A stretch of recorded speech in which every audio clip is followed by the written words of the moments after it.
안녕하세요, 가치환입니다. 8월 11일 목요일 국내 시장이 마감되었습니다. 자, 오늘 결과적으로 코스피는 1.7% 상승으로 마감이 되었고 동시효과에 많은 상승이 나왔어요.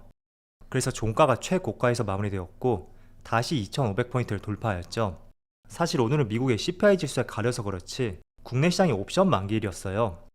그렇다 보니까 옵션 만기일 같은 경우에는 보통 동시효과의 어떤 변동성을 보여주고, 또 제가 여러 번 참조를 해보니까 동시효과의 외국인의 매수가 들어오고 지금과 같은 시장으로 마무리될 때, 그때는 일반적으로 그 이후에도 시장 흐름이 나쁘진 않더라고요.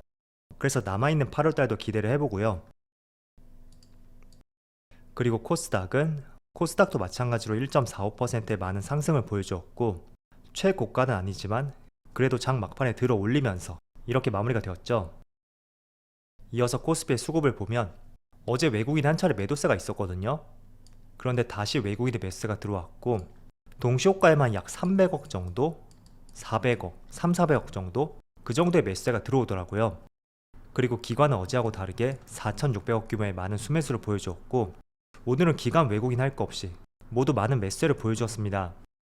그리고 코스닥도 마찬가지로 외국인의 매수가 오랜만에 다시 들어왔고 기관은 무려 1000억 이상의 수매수가 들어왔습니다.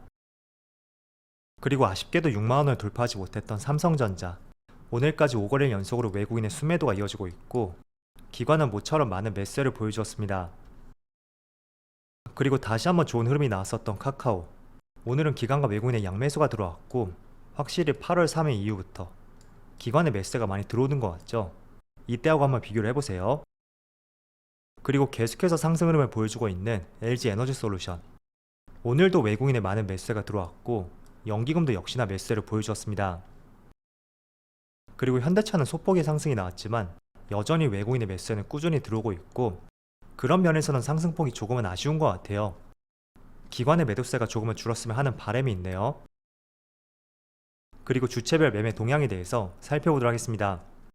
8월 11일 외국인이 가장 많이 매수한 종목은 LG에너지솔루션, LG전자, 두산퓨얼셀, 카카오, 현대차, 이런 종목들을 차례대로 매수했고, 그리고 기관은 삼성전자, LG전자, 카카오, LG화학, CS윈드, 이런 종목들을 차례대로 매수했습니다.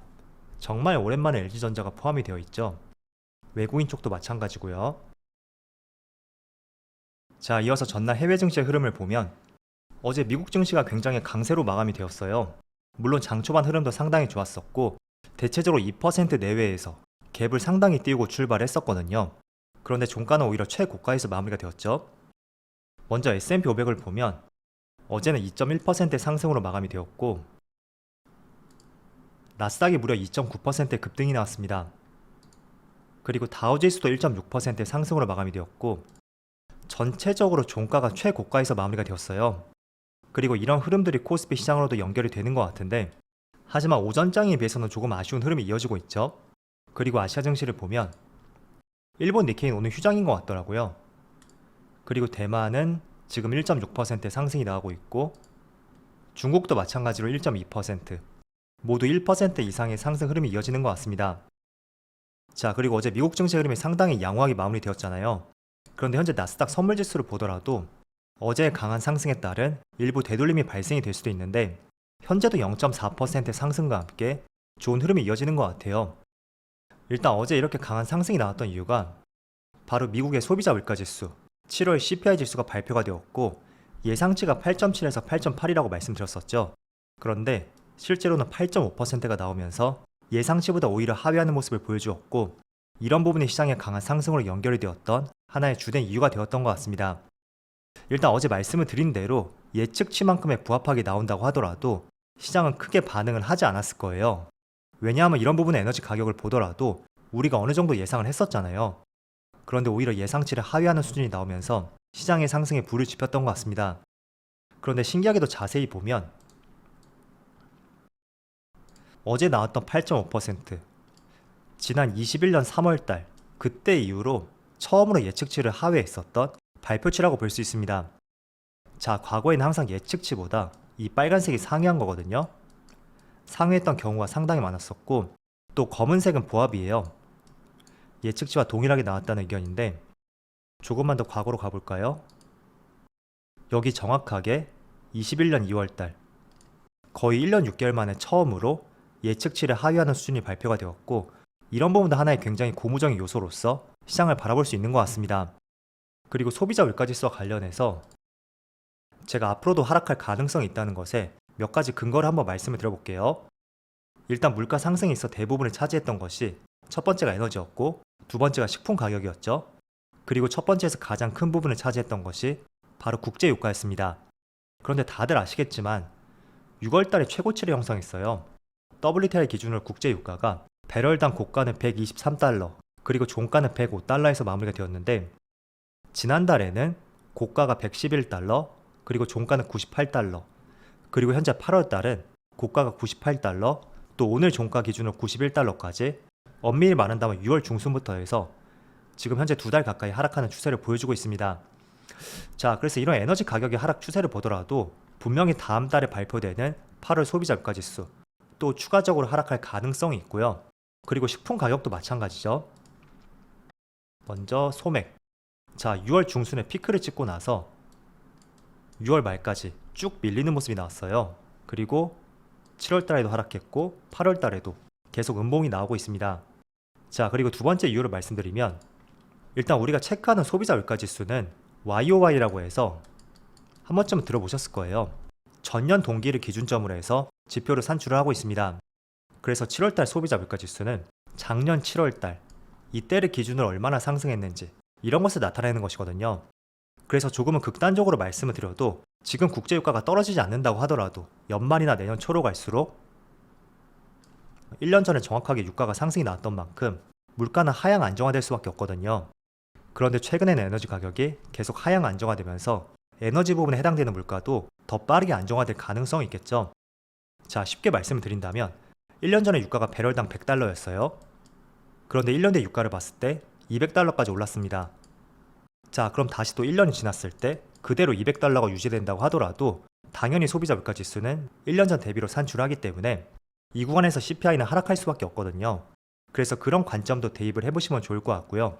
어쨌든 작년에 유가가 가파르게 상승이 나왔던 부분이 3분기부터 해서 올해 1분기까지 이 기간에 가파르게 상승이 나왔어요. 그래서 조금 있으면 이런 구간에 접어드는 만큼 이런 부분도 소비자 물가지수가 안정화될 수 있는 하나의 중요한 포인트가 될 수 있고요. 그렇기 때문에 두 가지 요소로서 앞으로도 CPI가 안정화될 가능성이 있다, 그렇게 참조를 해보시면 좋을 것 같아요. 자, 그래서 어제와 같이 계속해서 CPI가 안정화되는 모습을 보여주고 또 예상치를 더 하회하는 수준이 나온다면 연준의 금리 인상 정책도 완화될 가능성이 높겠죠. 그리고 오늘 시장 흐름은 장 초반에 코스피가 1% 이상의 갭을 띄워서 출발했기 때문에 대부분의 종목들의 출발이 좋았을 거예요. 그래도 지금 가장 흐름이 좋은 것이 제가 볼 때 오늘은 카카오 그룹주, 그리고 네이버를 포함한 인터넷 관련주도 흐름이 좋은 것 같고요.